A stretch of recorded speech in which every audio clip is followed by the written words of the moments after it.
या न्यूज बुलेटिनचे सहप्रायोजक आहेत गोकुळ.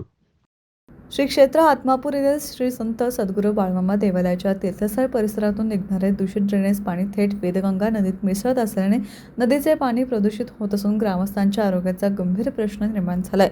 या पार्श्वभूमीवर निढोरी येथील ग्रामस्थांनी पालकमंत्री प्रकाश आंबेडकर यांना निवेदन देऊन तातडीने कारवाई करण्याची मागणी केली आहे. पालकमंत्री आंबेडकर हे निढोरी येथे एका खासगी कार्यक्रमानिमित्त आले असता ओमसाई तरुण मंडळाचे कार्यकर्ते, गावातील पदाधिकारी व ग्रामस्थांनी त्यांची प्रत्यक्ष भेट घेऊन ही समस्या मांडली.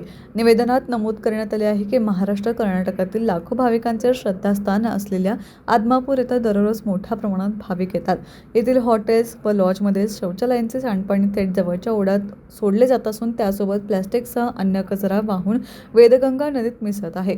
त्यामुळे नदीचे पाणी पूर्णतः खराब झाले आहे. या प्रदूषणामुळे निढोरीसह वेदगंगा नदीकाठावरील अनेक गावातील नागरिकांच्या आरोग्यावर विपरीत परिणाम होण्याची शक्यता निर्माण झाली आहे. त्यामुळे आदमापूर ग्रामपंचायत, देवस्थान ट्रस्ट तसेच सर्व हॉटेल व लॉज व्यावसायिकांना सक्त सूचना देऊन सांडपाण्याची योग्य व्यवस्था करण्यात यावी, अशी ठाम मागणी ग्रामस्थांनी केली आहे.